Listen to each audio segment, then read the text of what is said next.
you two still living?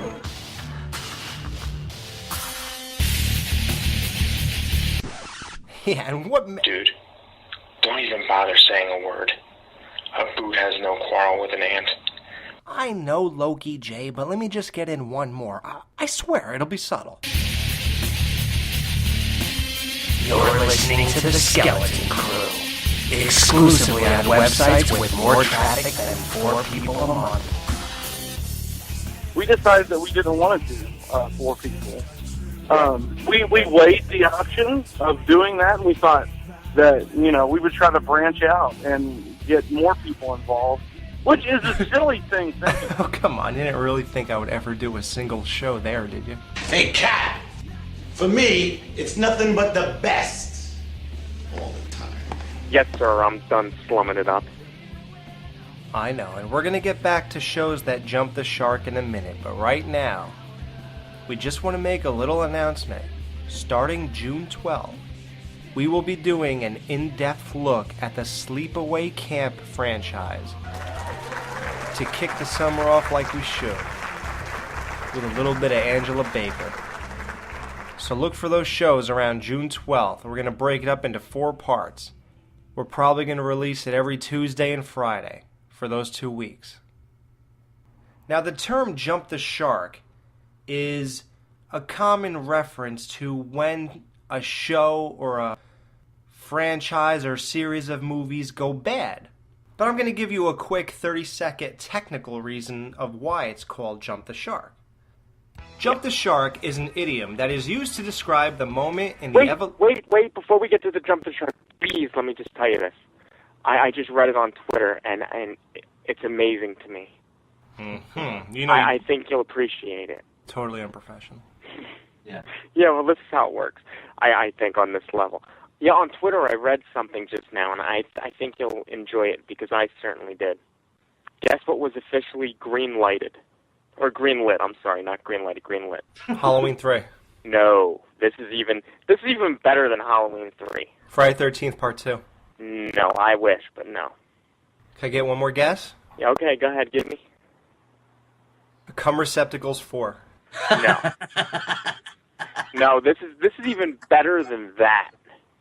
Okay. Okay?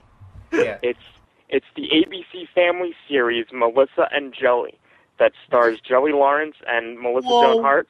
It's been greenlit for a 2nd season. That's exciting.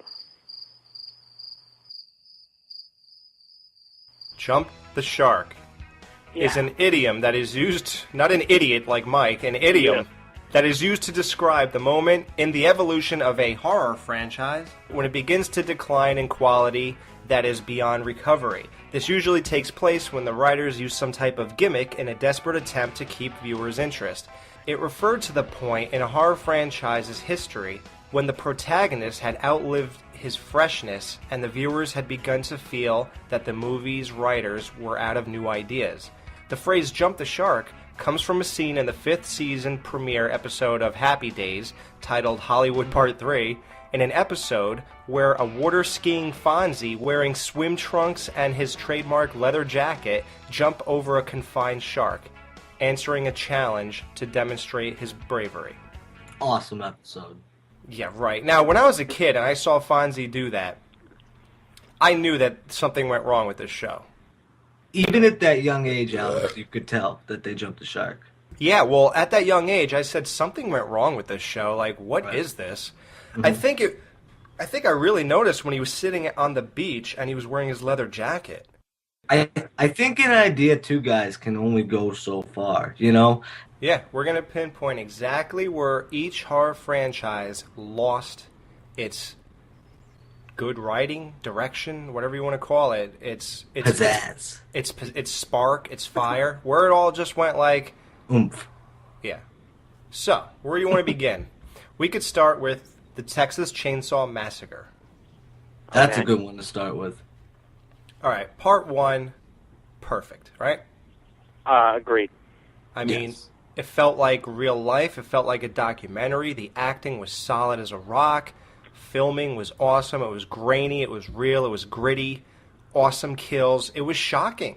shocking, and it had an effect on me. It really scared me. That was one of those movies that really got to me. Yeah. Edwin Neal as the hitchhiker scared me half to death. Yeah, of course. Yeah. Yep. He's sitting there, he's like, ooh, and he has that switchblade, and he's like cutting his hand, and I'm like, ugh. I was hoping that the guy in the wheelchair in the van would die, though. Here we go with Mike's gimp hate. No, I just had to throw that in there. I hope that he would. I thought you guys were supposed to band together. No. Mike wants all the sympathy and attention. You know. Anyway.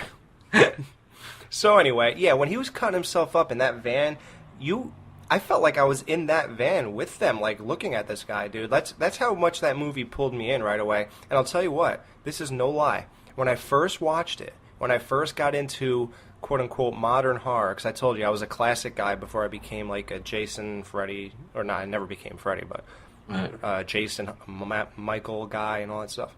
It's a good way to start, too. Yeah. Classics are the good way. It's, because that way you appreciate them more than if you had to go back and see a more tame movie, And plus you have a better understanding of the evolution of them, so. Right, yeah, there you go.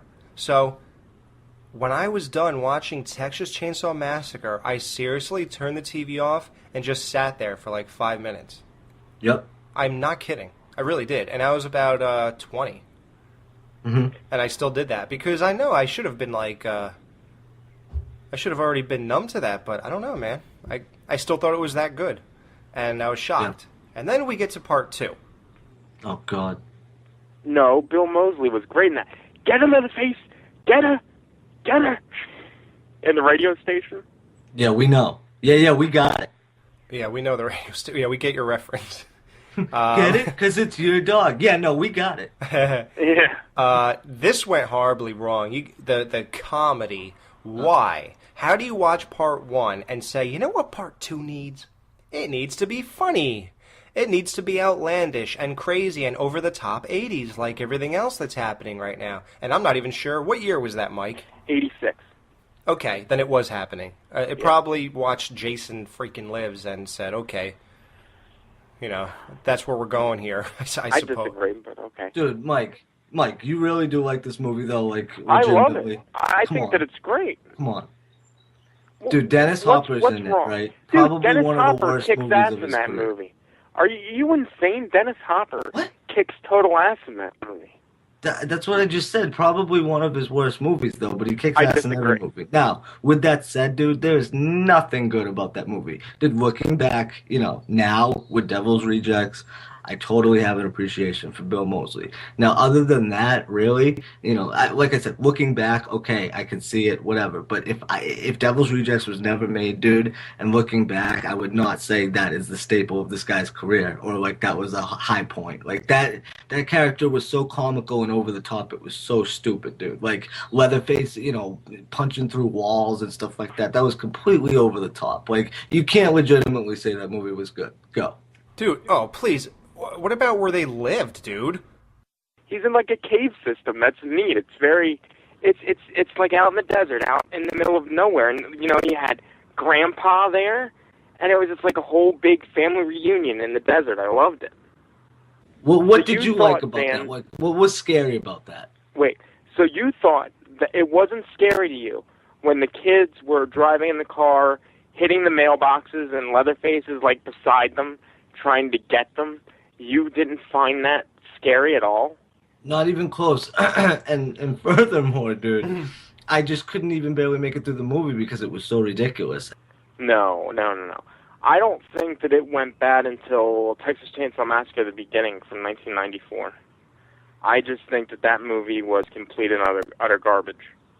So beginning? you didn't like the beginning, No, but not you the liked beginning. Texas Chainsaw 2. You're thinking of something else. No. I mean the Next Generation. I'm sorry. Oh, Texas Chainsaw Massacre, yes, the Next okay. Generation from 1994, not the beginning. I got it. I got them backwards. I'm sorry. So you like number 3? Yeah, I like number 3 a lot. I liked Leatherface. No, three a lot. is solid. I saw 3. Yep. It is solid. Yeah, I haven't seen number 3. I've heard mixed reviews, but I'll okay, yep. Yeah. Mike, here's what I look for in a movie when I see if it's jumping the shark. Right. Does it feel like the original? The character growth, does it make sense from prior movies or events? For example, the brother gets fucking mauled by a truck. I don't understand how he's even alive. That's absolutely ridiculous, and it takes the realism out of the movie. So right there, there, it's a joke. Right, well, then there you go. But look at any other horror franchise that you got. Characters die from the first to the next one. Like Jason dies at the end of every movie. No. You don't compare this to Jason, because Jason movies are a joke when you think about they were always made for fiction. That was always just a goof. This was supposed to be events based on a true story. This is a total other realm. Not anymore, though. I think by the time the second movie in a franchise But that's why happens, it's jumping. Don't you understand? That's why it's jumping the shark. Not really, because you just change avenues. No, that movie isn't based off of stuff like that. You jumped because you went into a direction or you took it somewhere. It's just bad writing. Why did we need that brother there again? I would have been perfectly fine if another character, like if someone else became their slave because they kidnapped him and he begged Leatherface not to kill him. So he said, all right, well, you're our boy now and you kill for us and, like whatever. Yeah, but it wouldn't have been the same if you did that, though. Well, who cares? It would have been better, probably. It might have been more realistic. Like, I would rather the guy who cleaned the windshield in the first movie to come back. That guy was cool. Well, let's face it, too, and 2 was a prime example of, the studio taking it, throwing a bigger budget at it, and they didn't know what they were doing as far as telling a story, telling a shocking, fresh story that, like you said, continues the first. Dude, it didn't. It was a different movie. It was basically saying, okay, we're going to throw Texas Chainsaw on it, and that movie was crap. Exactly. I'm sorry. You can't argue that, dude. Yeah. That movie sucks. Exactly. And in the first one, Leatherface was a creepy-ass mofo, and in the second one, he's some dumbass lunkhead who's like Bebop and Rocksteady from the Ninja Turtles. I still think he was definitely creepy, though. All right. Well, number 2. Okay, we're gonna do our things. Dan, number 2 jumps the shark. Absolutely. All right, number 2 for me. Mike, number 4. Number 4. All right, so that means number 2 jumped the shark. Let's move on to Puppet Master. Yeah. Puppet Master, Part 1, jump the shark. Part 1, absolutely. On drugs. Didn't happen. But I couldn't get past the dinner scene when all those 80s losers were at the dinner table with the bad haircuts. The 80s. It was that's typical for the 80s. You come to expect that, so you can't discriminate in that way, shape, or form. I love the 80s. One of my favorite TV shows in the world is Tales from the Dark Side, and you can't get more 80s than that. Right. Now, but the thing is, that's just a terrible movie. I couldn't get into it. I didn't care what the puppets were going to do. It was just boring and stupid. However, I did watch Part 4 and 5 because somebody told me that those have a more of a 80s feel, like the real 80s movies. Right. That are relevant and good. Right. And I watched both of them. Part 4 was a very good movie. Part 5 was about half of that. I liked 4 and 5. Look, I like 1, 2, 4, 5, and 6 is decent. But 3 is where I think they lost it, just because it was a flashback movie where you show Toulon in World War II, and he has the puppets battling the Nazis. I mean, that's oh my god, that's a little bit of a stretch for me, honestly. A little bit. Mike has a better grasp on when it jumped the shark, so I'm going to go ahead with his vote. I didn't watch them. I only watched 4 and 5. I think Dan was spared of all of them, right? Absolutely.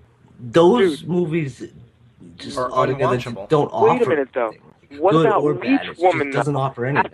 At the one scene when the dude's in the bed and she is up on him and spits the leech, spits the leech into his mouth. And he's like, and then Tunneler comes in and you just drills him in choking the on head. something, Mike? No, I was just demonstrating what it sounded like when Leech Woman kind of, spitted or vomited the leech into the guy's mouth, and then Tunneler came in and in his head with the tunnel.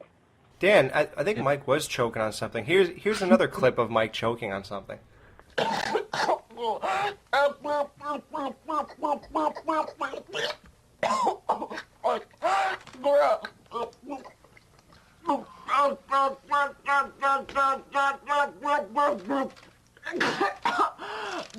Okay, there you go. Wow, that's all I gotta say is wow, dude. You continue to deliver with these drops, and hey, Just call me Fred Norris. All right. Let's move on. I think a Puppet Master is a waste of all of our times, and I don't want this to be a House 3 moment where people shut the fucking show off. Wow. Well, just to break it down, though, real quick, like, I saw it, and I just didn't find anything good in it. That's just my opinion. A lot of people might like that kind of stuff, but that and the Leprechaun series, fuck out of here. We're not doing Leprechaun this No, year. exactly. That's what I'm saying. It's just a kind of a, I don't know, it's kind of one of those bypass, so. Well, moving along.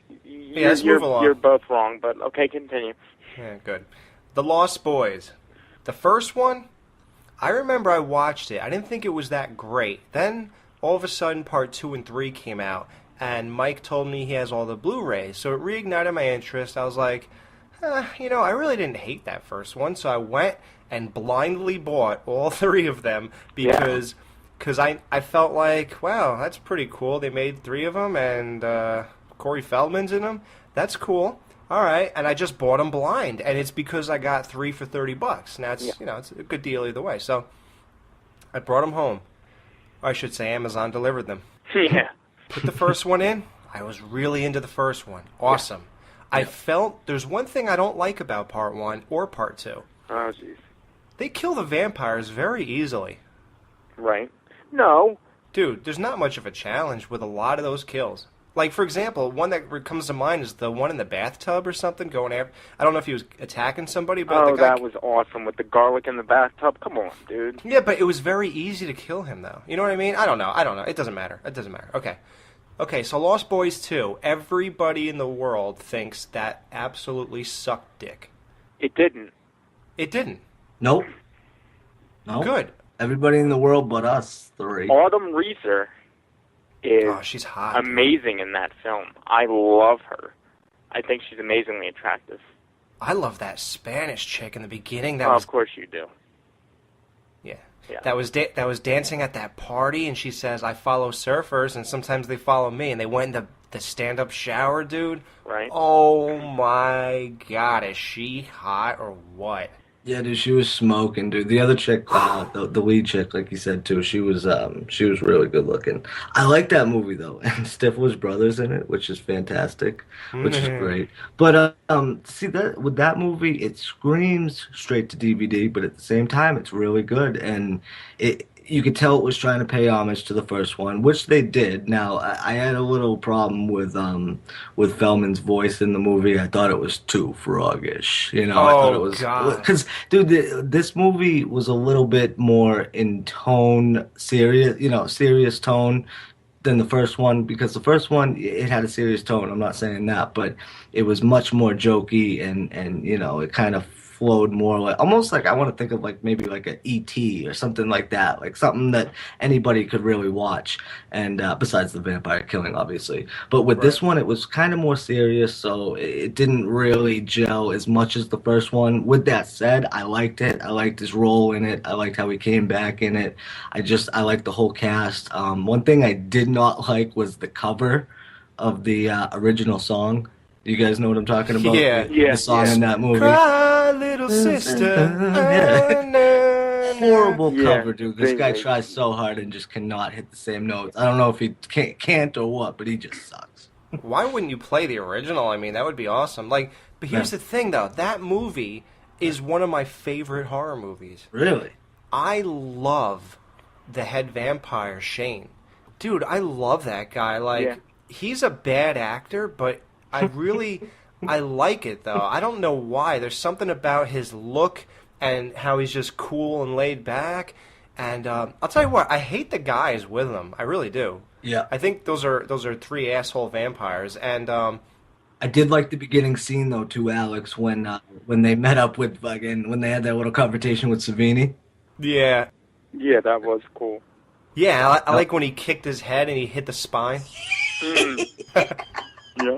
That was awesome. Good. That was good. We can give it props too, because look at how many vampire movies are out, and even excluding Twilight, everybody wants to go straight to Twilight and rag on it, but there's a lot of vampire movies out that just they've taken it way too far, and this one was kind of simple, not simple in the sense where it was badass, dude. You got motorcycles, you got chicks, you got parties at the beach, you got surfing and shit. It was just awesome, dude, and it was just a fun time. And Mike, what do you think about this? A lot of people think it was a loose remake. It was almost the same story. It kind of was, in a lot of ways. Sorry, go ahead. Yeah, I mean, I guess I can kind of see that. The only thing was, like, Feldman's character, Edgar Frog, wasn't in it much at all. And that might have been a good thing, because his acting, I don't know what's wrong with him. I used to feel bad. I used to be like, that's messed up, just because he's a child star, you're going to shun this guy, and what do you think, he forgot how to act? And when I watch these movies, I feel like the answer is yes. See, I love Feldman. I met him before at a Monster Mania convention. It was neat. I had to, I almost cried, meeting him just because I was so happy to meet him. But, yeah, I mean, he's definitely different than he was. If you look at him in that movie and then you look at him and say, The Goonies or Stand By Me, it's just totally different. It's totally different performance. They're totally different movies, but those were genuine performances. And guess what? I'm going to tell you the truth. He wasn't a good actor in Lost Boys 1. I don't know about that one. I liked him in Lost Boys 1. Dude, that whole fake voice bullshit, dude, it just doesn't sound real. It sounds like you're acting like, I'm acting. Hi, I'm a vampire killer. I'm acting right now. No. It's just... when he sounded really bad? If you watch Lost Boys The Tribe, if you look at him in that movie, it's almost like he's trying to imitate Christian Bale in Batman. The voice? Yeah. Who are you? Where's the vampire? Yeah. I'm a vampire killer. Your sister's a bloodsucker. Number one, nobody talks like that. And you know where it really falls flat? Where's that? And this is where... I don't think Lost Boys 3 jumped the shark. I think they're shark-free right now. And because 3 wasn't that bad, it was actually pretty interesting. Right. It wasn't amazing, and you're right. The 2, I think Dan said it, they scream straight to Blu-ray. Right. But they're still fun and good. Now, do you think if they were to do a Lost Boys 4, which was rumored at one point, but, and they were going to have the return of Corey Haim's character, but then he died, so obviously they couldn't do that. Do you think now if they do a Lost Boys 4 that will be a shark jumper? Well, it's going to be about werewolves this time. You think? Oh, I know it. Didn't you see the end of part 3? Yeah, but I don't know if they're going to go that route. Dude, the girl pulled a Michael Jackson Thriller on you and turned around and looked at the camera with her yellow eyes at the end of the movie. That'll be a shark jumper, definitely. Yeah, well, people will say this is supposed to be about vampires and all that, but I don't know. So I guess I don't want to go too long if we don't think it jumps. So it didn't jump. Right. I don't think so, no. I like it all around. I mean, you want to talk in the whole spectrum of all movies being made, all time. It's definitely not up there. But like you said, dude, they're fun movies. I can't think of anything that I could pinpoint and be like, oh, that was ridiculous. That was horrible. No, me neither. Good series all around, I don't think it jumped the shark at all, so. I love it. I watched part 2 I watched part 2 about 7 times at this point. So I love it. I love it a lot. So, okay. Exorcist. Let's get to The Exorcist. Now, these are bad movies, and what really pisses me off is that... the first one is not bad, and the third one is not bad. That's what pisses me off. I'm not going to agree with the third one, but the first one, I remember I was 21. Mike, you'll memorize this because you're the bookworm or whatever of the show. What year did they re-release? 2000. Okay, I was 20 years old. I never saw Exorcist. They re-released it in the theater. Right. I wanted to go, but I didn't have a chance. Dude, see, this is... I saw The Exorcist back. I wanted to go to the theater, but I didn't see it, but I saw it back... Oh, geez. I had to be 15 or 16, I think, when I saw it. But the thing is, it didn't really scare me. Oh, my God. You're nuts. Dude, I was in that theater like, holy fuck. This movie is unbelievable. This is the greatest thing I've ever seen. I loved it. I just didn't think it was scary. Now, maybe it was because it was originally released in the 70s, but... No, Mike. That movie was scarier than anything they've done since involving exorcisms. Oh, no Dude, way. look at that Agreed. piece of dog shit, that last exorcism that they have the balls to have a part 2 of. Right. That movie is a pile of rat excrement smeared on a cracker, eaten by a homeless guy, shit out, and eaten by a dog. Wow. My goodness. Wow, you hate it. Yeah, and I think I've explained that in one of our news segments. Dude, that wasn't even an exorcism movie, though. It was a joke. It was a waste. It was another throw that word on a movie and we'll sell. Right. And that's all that was, that total piece of garbage. And that was not even scary. There was no point to it. It didn't keep you on the edge of your seat. It was a big build-up to nothing, and that just tells you that even though this movie was made in the 70s, look how much better it was than anything coming out today. Even if you throw Exorcist in the title, they can't keep up. Now, okay, we praised this enough. Let's get to the actual jumping parts. That's what the show's about. Now, part 2 was Total absolutely... piece of shit. Absolutely horrendous. Part 2 was a good concept with a terrible execution. In that movie, like, Reagan gets counseling and shit, and all of a sudden they pull out this machine in the 80s or something. What year? Not that it matters, but the machine allows people to view visions in other people's heads. Right. Apparently. Did I miss out on this? Retarded.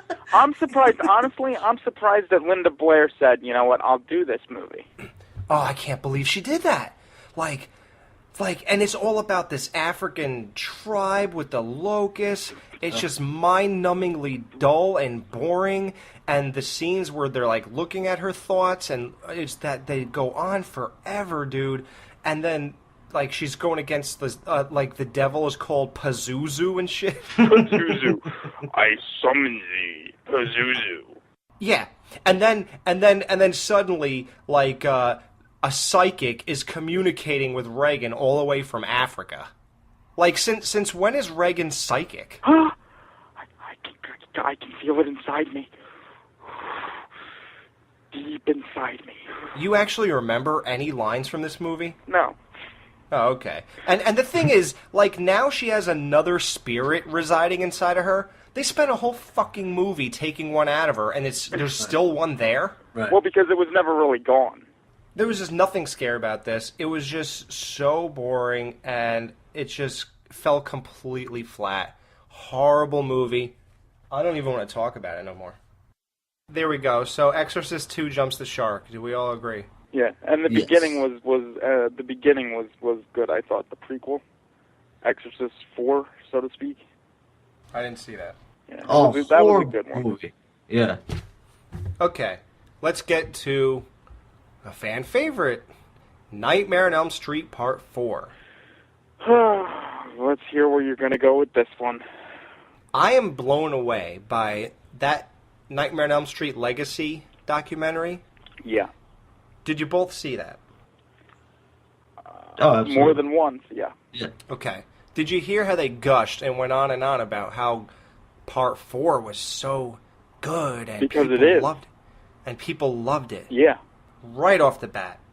Like, when I first saw it, all I could think of is, oh, look, those two guys are back. Kincaid and Joey. I loved it.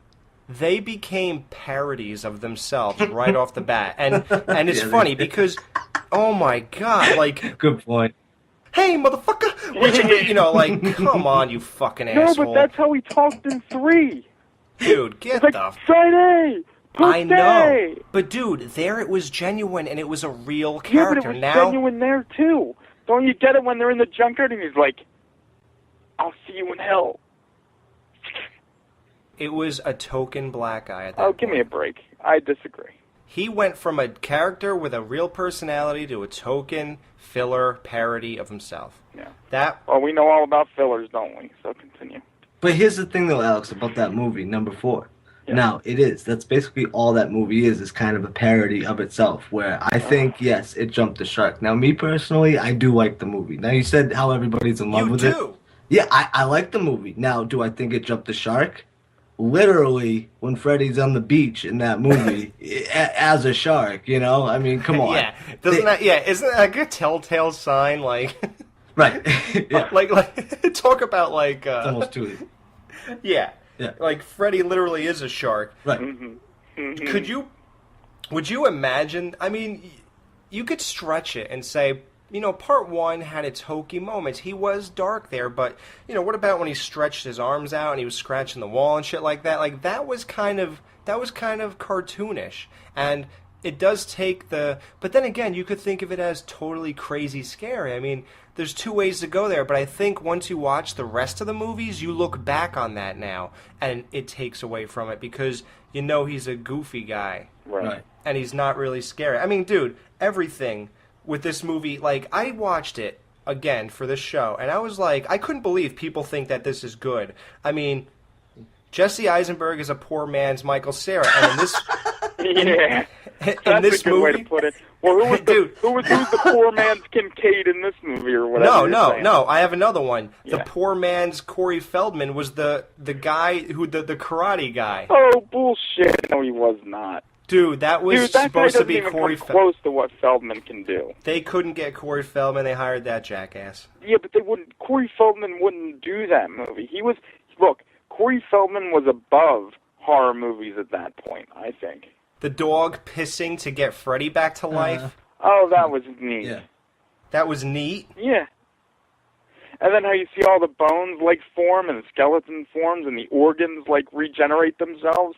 Dude, that was kick-ass. I loved that so much. That was cool. That was cool. But dude, like when Kincaid, like with his death, it was so like quick and awkward. Like he was like yelling, and then all of a sudden, like they pull away from him, yelling in the middle of the whole entire thing, and then the very next scene, Freddy has his claw rammed through the guy's chest. It's like the editing was terrible in that movie. No, how is it the editing? Because Freddy just appears. That's how it works. That's how it's supposed to be. Yeah. Well, anyway, like the good parts of that movie were like, I always loved Joey's dreams. He can't go wrong. He always dreams about pretty hot chicks. Right. Well, Joey only dreamed once in that movie, and then he was dead. So. Yeah, but in part 3 he dreamed, and that. Well, chick yeah, that was a smoking. good dream. That was a very good dream. And dude, the redhead, she just wasn't a lead actress, man. No. Lisa Wilcox. And what was with that fake smoking the cigarette? That remember when she lit the cigarette and it never actually lit? Yeah, well, she's trying to be tough at that point. That's true, Alex. You're right. Dude, I think she was a pretty good actress in that movie, but they jumped the shark in that one. But, dude, a lot of people would argue number 2, you guys. Now, we all like that movie, but you can see and you know there's going to be at least not, if not backlash, there's definitely going to be some people saying number 2 jumped the shark. But with that said, because that's where he got a little, silly or whatever, but by number 3, he was coming with all his little quips and stuff like that. But number 3, Dream Warriors, was different. They took it not too far, I don't think. They did it perfectly as far as the dream sequences go and how far they took it and how they didn't make it too cartoonish. But, a lot of those kind of barely just crossed that line to consider it, quote-unquote jumping the shark, taking it a little too far where it fell off.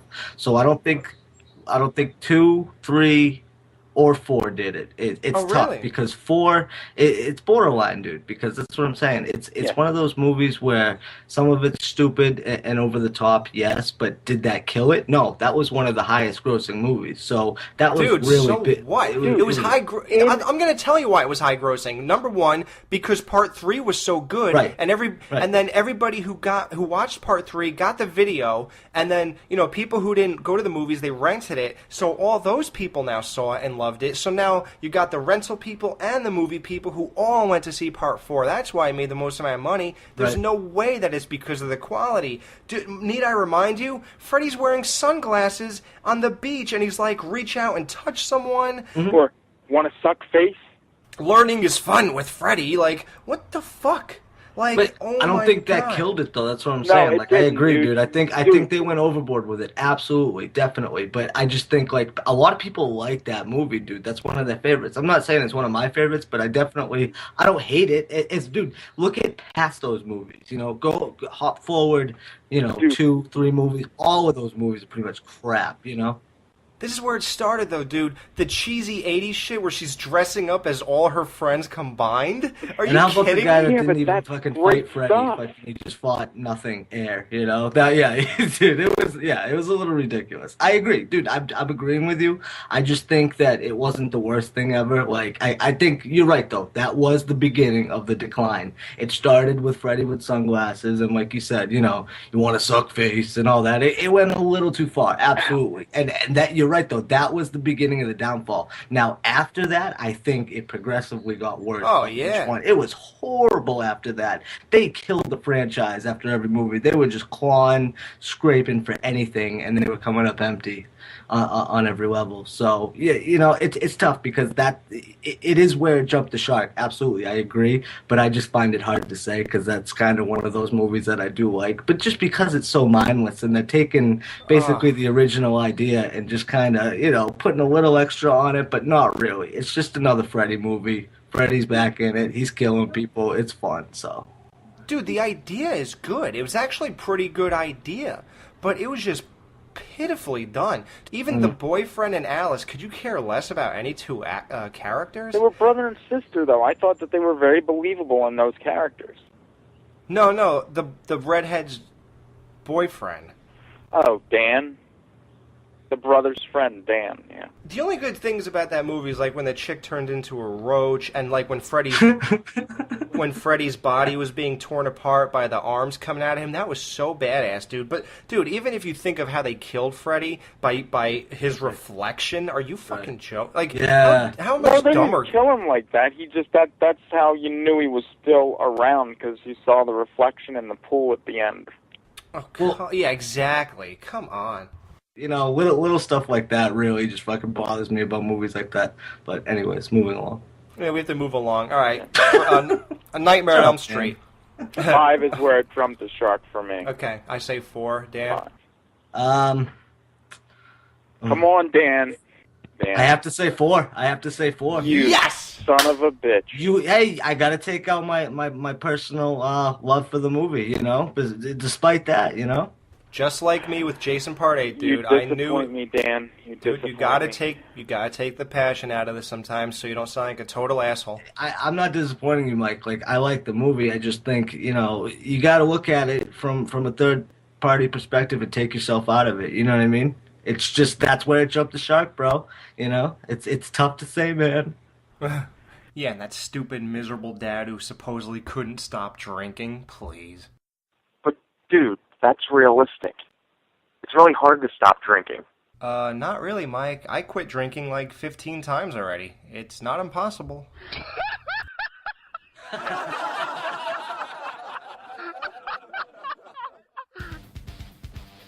You're listening to The Skeleton Crew, Part 1 of When a Horror Franchise Jumped the Shark. Yo, my motto, fuck lotto. I'll get the 7 digits for a doll from your mother tomorrow. Wow. That's He's burned that bridge. All right. that's some words there. Yep. Are you sure you don't want to go back into obscurity? We got next Yeah, we got next. the Jaws franchise. Yes. Now, there's a clear-cut winner here. Yeah, it's a hard one, fellas. Yeah. Yep. Let's see by the titles. What title do you think jumped the shark is what I want to know. You got Jaws. You got Jaws 2. Mhm. Then you got Jaws 3D. Shit. We're stopping there.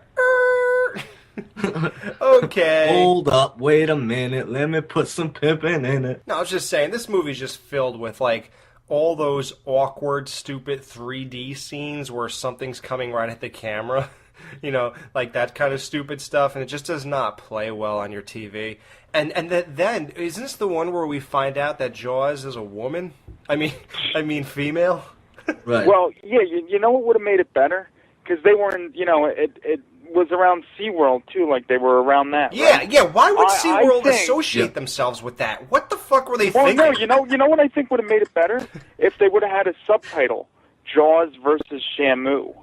Right. But well, there is one scene where, like, dolphins, like, pull people to safety when Jaws is attacking them. People are actually in the middle of the ocean, and whatever they're doing goes wrong, and these dolphins come over and say, "Hey, grab onto our fin," and these guys, it's Flipper. Yeah, it's Flipper. They grab onto the fin, and these people away from the shark, and they survive. Yeah.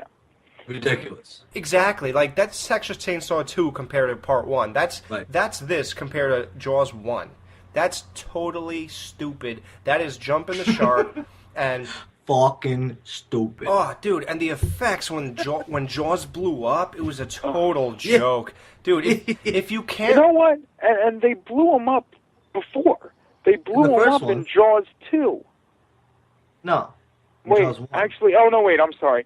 Jaws, they blew him up in one, 1, and then he electrocuted him in 2, and then Electrocuted him in 3, 2, all that's bets right. were off because it was 3D. Oh, Yeah, that was retarded. It was so bad. If you cannot properly execute an effect, why are you doing the effect? Right. Come on. I don't really have too much more to say about this. This is a gloss over. Yeah. Well, and I'll say this too, though. Now, I know it was back then, Alex. I know. And that 3D compared to now is totally different. But would you agree that 3D done in certain situations, like the Avengers, because we've seen that a few times now, I thought it was fucking awesome. It worked. It was cool. It was fun. It added to the fun. Now, that's just my opinion, but if done right, if executed correctly, it can work. But on a movie like, Jaws, and you're trying to fucking throw everything at the camera, and it's just ridiculous.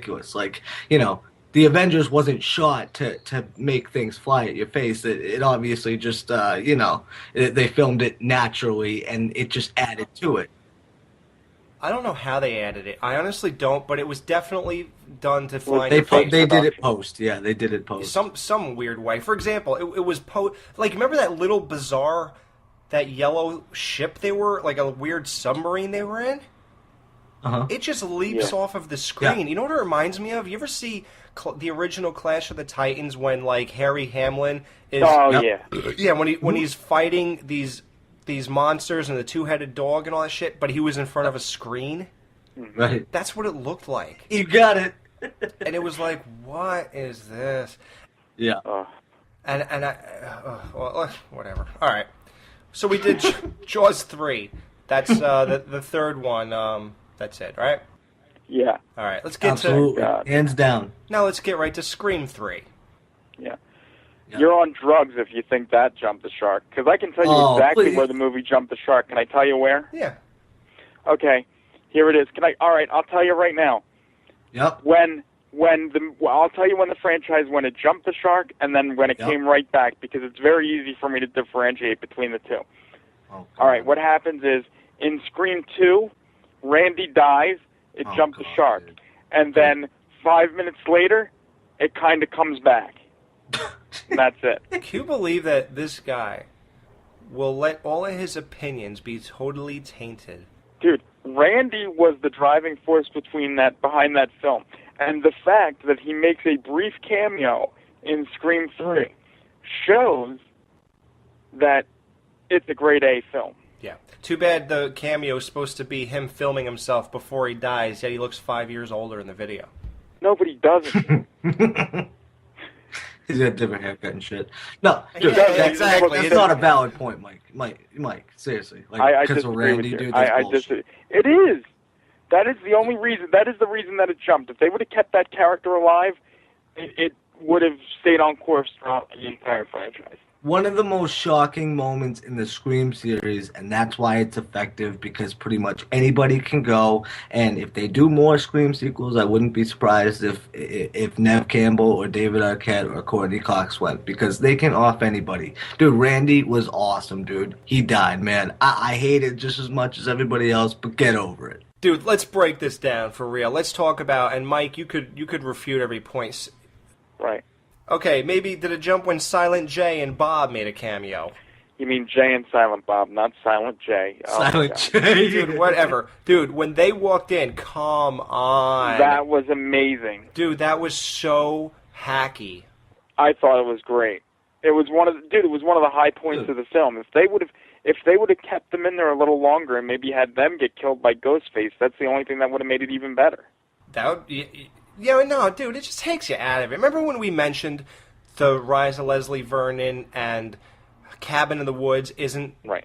we don't like the parts where they take you out of the fantasy of movies and they try to make like Jason, Michael, and Freddy are actual people. Yeah, well, yeah, but this isn't Jason, Michael, or Freddy. This is Ghostface. This is a real person. So that's the thing. It's a real person under that mask because they die. They don't come back. Every movie, it's a different killer. But those two guys were playing the characters. They would never hang out in real life. Dude, that was bullshit. You want to bet? Dude, get Silent Bob is like Kevin Smith when he keeps his mouth shut. We're done. Sydney having the dreams about her ghost mom and shit, like... Horrible. That was incredible. That scared the shit out of me when she would just appear. Doesn't matter, though. Dude, it didn't fit in with the whole series. They How never did it not went to fit any in? dream sequences before, and they're going to go to it in the third one where it takes place in but Hollywood. but it all goes together later in the end of the movie when you find out it's her brother. It all plays in. It does totally not, logical. No, it does not. Dude, yes, it does. that was them desperately trying to reference the first movie to make you feel like you're watching Scream 1 when it's a... Yeah, but I you're did not. feel like that sometimes. Oh, exactly. Dude, they made up a stupid backstory. I liked Roman and all that, but dude, it was so stupid with all the ghost things, and you said it tied together. Dude, it seemed like they basically forced that upon you. For what? And first of all, how would Roman know that Sydney is having those dreams in order to scare her and come out underneath the thing and be all sketchy? Like, how would he know? It didn't make any sense. Because he's her brother. They're linked. Brothers and sisters and siblings and all that, they're linked. That's exactly what happens. Dude, give me 2 of whatever you're on, Mike. Yeah, dude, we need a bullshit button. I disagree. Bullshit!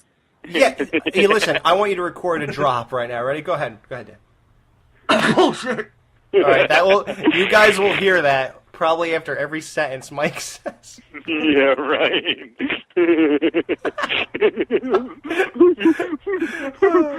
All right, you know what? I love Blu-rays, but then it revealed the fact that Jenny McCarthy has about 1,000 freckles on her tits. I have to admit, I would. I have no so that is. Oh, so would I. Even though they are too big. Alex, don't hold back. Tell us how you really feel. Okay. They're like pillows. Maybe I'll bleep that out. But I don't like those. Oh, here's what I want to ask you guys. Mike's probably more of an expert. Is the Scream voice consistent in all 4 movies? Was it the guy? Do you know for a fact? Yeah, it's the same guy in all of them. Oh, really? Okay, good. Yes, it is Roger Jackson. Oh, that's good. Yep.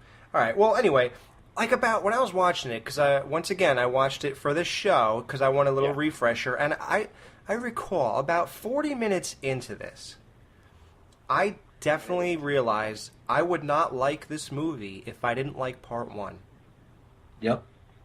I don't think there's anything good about this movie except for the fact it's continuing a great story. Exactly. Well, there's more than that, but if you don't like the first one, then obviously you're not going to watch 2, 3, or 4.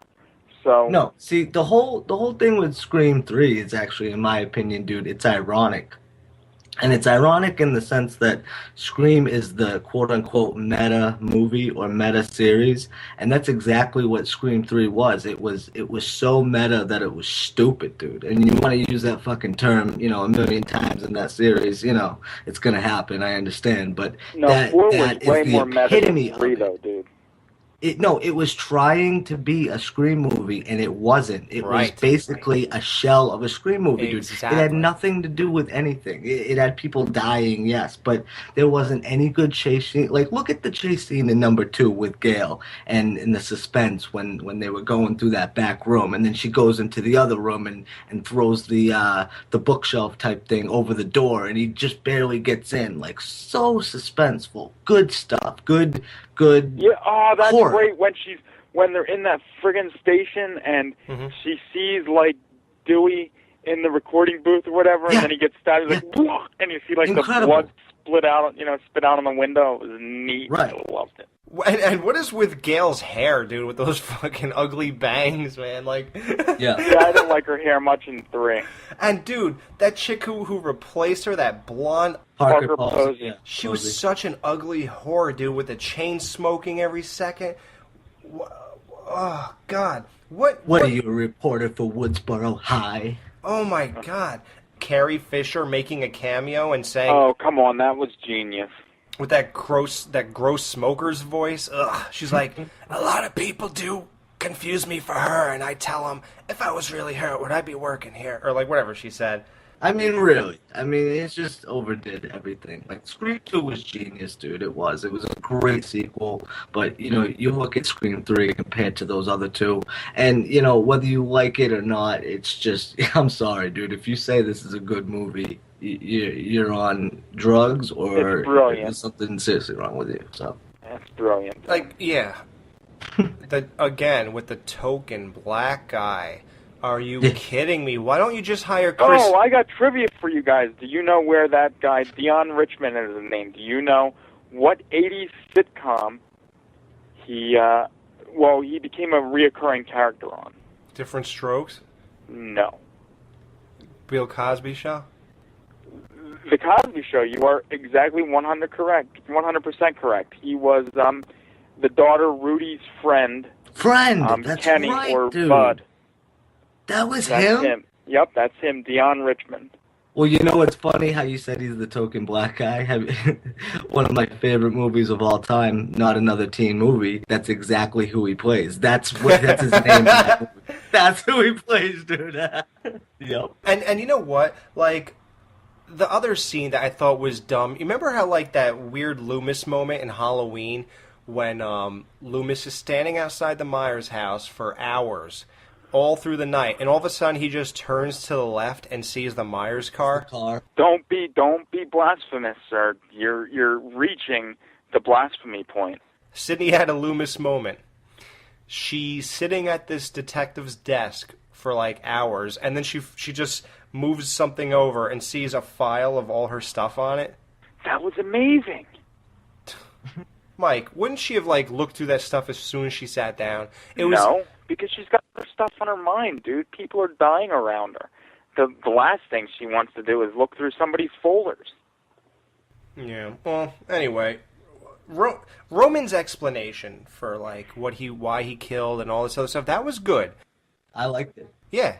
It tied it together well. It's just too bad you had to sit through a dumb movie the whole time just to get to that part. And what do you guys think about the original ending that they were supposed to have about Stu Marker coming back from the first one? I would have liked it. I think that would have been neat. See, I think it's hard to do, but I would have, I would have loved that too. But would it really have worked, do you think? I don't know. Because I think if they threw that in, that would have kind of maybe redeemed the movie. But like you said, Alex, I liked the way Roman's storyline played out. That was actually a good aspect of the movie. But that alone did not redeem the movie itself. Like, everything else was just trash. Like, it's almost like they had a good story, but if they really took it and did it totally different, and not in Hollywood and the way they did it, and kind of a Scooby-Doo-ish mystery type of thing, like, you know what I mean? If they would have done it differently, then I probably would maybe like this movie. I mean, who knows? Who knows what it would have been, but... Yeah, one thing I hated, the jump scare, so lame. How do you survive a knife in your heart, dude? Right. Come on. You do survive it. I'll tell you how you survive it. Because you survive it until that knife is pulled out. Because there's something, as long as the knife is in there, it's kind of like keeping things together. I don't think that applies to a heart, Mike. As soon as you take it out, that's when you die. Mike, I think you're thinking of like when... I know what you're saying. It's like a plug. I don't think that applies. I don't think the heart can take a sharp... It can't even take a blood clot.